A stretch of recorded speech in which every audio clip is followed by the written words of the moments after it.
श्री भावार्थ रामायण आरण्यकांड अध्याय 9।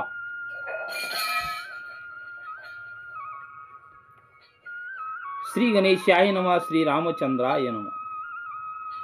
पुढे नाथ महाराज म्हणतात की लक्ष्मणाच्या धाकाने शूर्पणखा राजा रावणाच्या दरबारात चालत असताना सर्व राक्षस अचंबित झाले आणि म्हणू लागले की हे शूर्पणखा महान पराक्रमी असली असताना शूर्पणखेचे नाक आणि ओठ काय कोणी कापले असेल?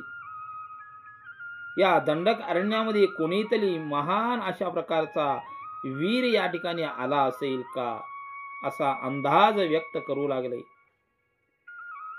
तेव्हा खरदूषणही ते पाहिले व रागाने तप्त झाले आणि माझ्या बहिणीची कोणी विठंबना केली आहे त्याला अथाच यम सदनाला पाठवतो अशी गर्जना करू लागले। त्यावेळेस कहर पुढे होऊन आपल्या बहिणीला विचारू लागला, ताई तुला कोणी मारले? त्यावेळी शूर्पणखा या दोघांची माहिती सांगितली आणि त्यात ज्येष्ठ जो श्रीराम आहे त्याची सुंदर पत्नी ही आहे अशी माहिती सांगते आणि माझ्या सांबाला मारले त्याचा शोक मला आहे आणि त्याचा बदला घेण्यासाठी मी गेले असताना माझी अवस्था त्या श्रीरामाच्या लहान भावाने केली आहे अशी माहिती त्या ठिकाणी सांगू लागली। आणि त्यांना म्हणाली की तुम्ही त्यांचा नायनाट करा, त्यांना मारा आणि त्यांच्या उरावर बसून मी त्यांचे रक्त गटागटा पिते। मी खर तर त्या दोघांचे रक्त पिण्यासाठी नवस केलाय असेही सांगू लागले। त्यावेळेस खरदूषणाला राग आला आणि त्याने निवडक राक्षस पुढे पाठवून दिले आणि सांगू लागले की राम लक्ष्मणाला मारून त्यांना घेऊन या, त्याच बरोबर सीतेला न मारता आमच्याकडे घेऊन या अशी आज्ञा दिली। त्यांच्या बरोबर शूर्पणखा निघाली आणि लपून त्या राक्षसांच्या मागे जाऊन राम लक्ष्मणाला धावू लागले आणि प्रत्यक्षात श्रीरामापुढे राक्षस आले। त्यावेळी त्यांना पाहून श्रीराम हसले। त्यावेळी श्रीराम लक्ष्मणाला म्हणाले, अरे लक्ष्मणा, बाहेर ये, राक्षस आले आहेत आणि त्यांना एकाच बाणात संपवून टाकू अशी बोल लक्ष्मणाला बोलल्यानंतर राक्षसाने आपले हत्याराने मारण्यासाठी धावले। त्यावेळी श्रीरामाने आपल्या एकाच बाणाने त्यांना यमसदनाला पाठवले। त्यावेळी सीतेने श्रीरामाचा पराक्रम बघून सीता विस्मित होऊन बघू लागली आणि आपल्या पतीचे कौतुक करू लागली। त्यावेळी शूर्पणखा लक्ष्मणाला पाहून पळून गेली। लक्ष्मण शूर्पणखेच्या पाठीमागे धावत मारण्यासाठी जात असताना श्रीरामाने लक्ष्मणाला बोलावून घेतले। हे लक्ष्मणा, स्त्रियेचा घात करू नये असे सांगून लक्ष्मणाला शांत केले आणि म्हणू लागले की हिला जर आपण मारलो तर एकही उपयोग होणार नाही, कारण ही अनेक राक्षस आपल्या जवळ आणून देणारी आहे, तिला मारू नकोस असे सांगतात।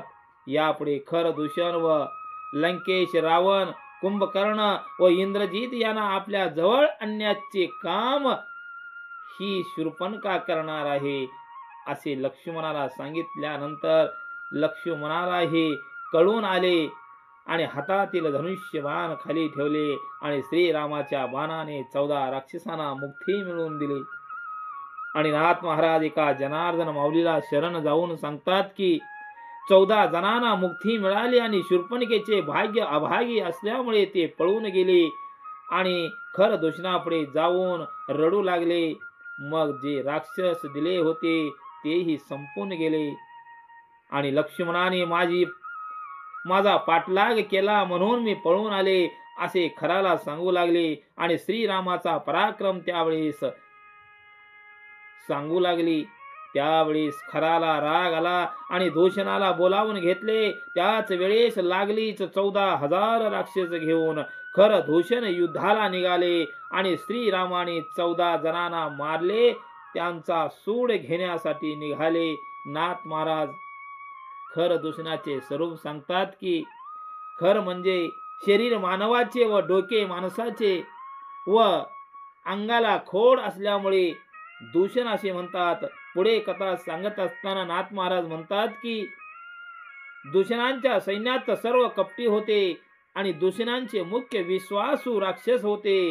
हेच 4 राक्षसांचा धाक यमाला होते असे त्यात. आणि त्रिशराची माहिती सांगत असताना नाथ महाराज म्हणतात की त्रिशराच्या आईने नवस केला होता की एकदाच 3 मुले जन्माला यावे, म्हणून 3 मुंडके असणारा त्रिशरा जन्मला. आणि असे 14,000 राक्षस व 12 वीर, त्यात 4 विश्वासू असे सर्वजण श्रीरामाबरोबर युद्ध करण्यास निघाले. आणि जात असताना अपशकुन होऊ लागले. त्यावेळेस खर दचकला आणि सर्व राक्षस चिंता करू लागले. त्यावेळेस खर स्वतःला सावरून सर्वांना थांबवून घेतले आणि आपला रथ पुढे सरकवला व खर शूर्पणखेला बोलू लागला की हे तू नवस केली आहे. आता आम्ही त्या राम लक्ष्मणाला मारून तुला त्यांचे रक्त पाजवतो. म्हटल्यानंतर शूर्पणखा सैन्याच्या पुढे जाऊ लागली आणि सर्व राक्षस पंचवटीच्या ठिकाणी जात असताना तिथे असलेले सर्व ब्राह्मण ऋषी लोक पळून गेले व दूर जाऊन गुंफेत लपू लागले. त्याच वेळेस श्री राम लक्ष्मणाला म्हणतात की हे लक्ष्मणा, तू फक्त सीतेचे संरक्षण कर. मी त्यांना सर्व राक्षसांना माझ्या एकाच बाणाने त्यांचे प्राण घेतो. तू फक्त इथे राहून सीतेचे रक्षण कर. असे म्हणून श्रीरामाने आपल्या धनुष्याला हातात घेऊन बाण लावले. त्यावेळेस सीता व लक्ष्मण श्रीरामाच्या बाणाकडे पाहू लागले आणि ज्यावेळेस श्रीरामाने धनुष्याला बाण लावून दोरी ओढू लागले तेव्हा त्या बाणांचा कडकडाट आवाज झाला आणि अख्खं त्रिभुवन हडबडले व सर्व राक्षसाने घाबरून एका ठिकाणी गोळा झाले. त्यावेळेस खराने पाहिले व दूषणाला म्हणू लागला, अरे सैन्य का गोळा झाले आहे असे विचारले असता तेव्हा खराने सर्व गोळा झालेल्या सैन्याला घेऊन पुढे होऊ लागला. चालत असताना समोर श्रीराम दिसले आणि श्रीरामाला पाहून सर्व राक्षस चळ चळ चळ कापू लागले. आणि दूषण खरा जवळ येऊन बोलू लागला की श्रीरामाच्या जवळ आपला पुरुषार्थ काय चालत नाही, काय करावे असे विचार मांडू लागला. हे बोलणे ऐकून खराने आपला रथ श्रीरामापुढे नेला. असे सांगत असताना नाथ महाराज एका जनार्दन माऊलीला शरण जाऊन अध्यायाची सांगता करतात. जय श्रीराम, जय श्रीराम.